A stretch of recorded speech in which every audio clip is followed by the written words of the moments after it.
Hello, I'm the author of the book, The Discovery of the Secret Gospel of the Rich and Powerful, the Gospel of Saint Avarice. I feel very fortunate and blessed to be able to share with you this gospel.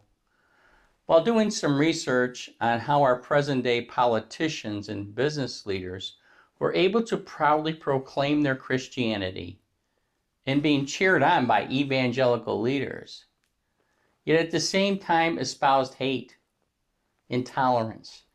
They sought revenge on anyone who disagreed with them.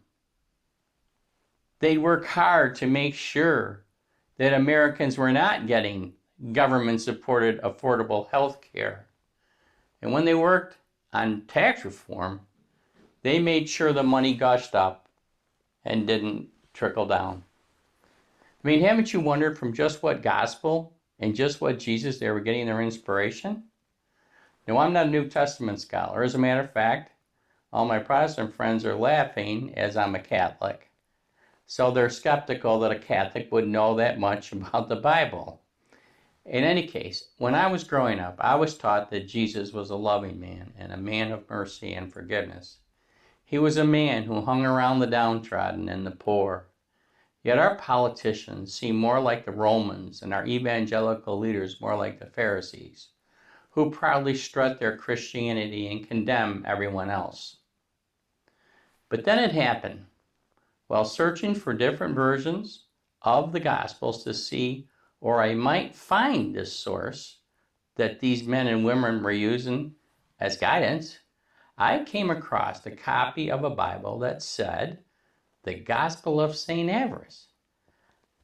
I had never heard of that version.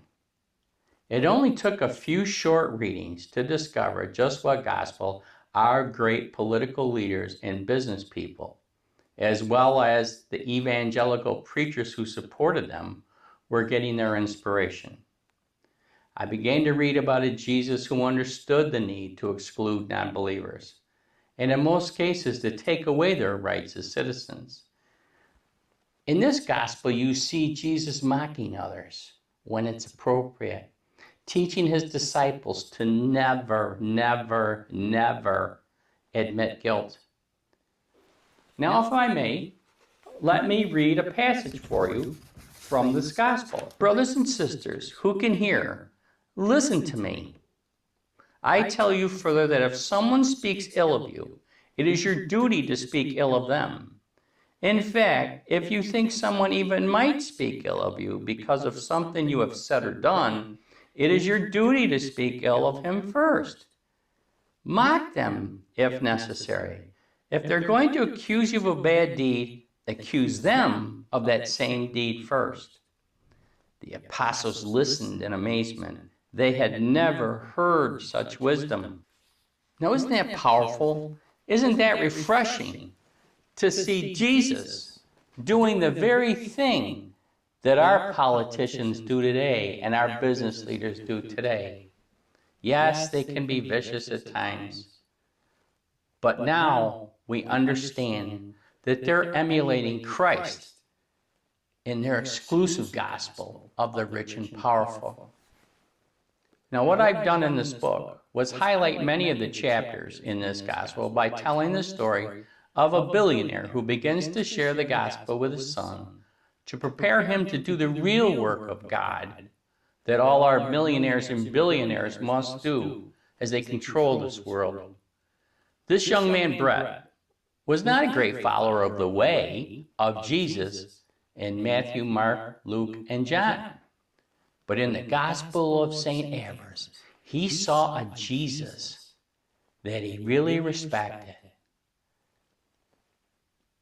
In any case, I'm going to have a lot more to share in a series of videos telling you how this gospel changed my life. I was what you might call a bleeding heart liberal, but now I see this gospel and I am ashamed of what I believed.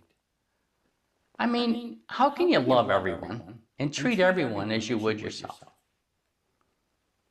I'm embarrassed that I did not give more money to these evangelical leaders so they could buy jets in order to travel all over the country and the world to spread the word of our Lord.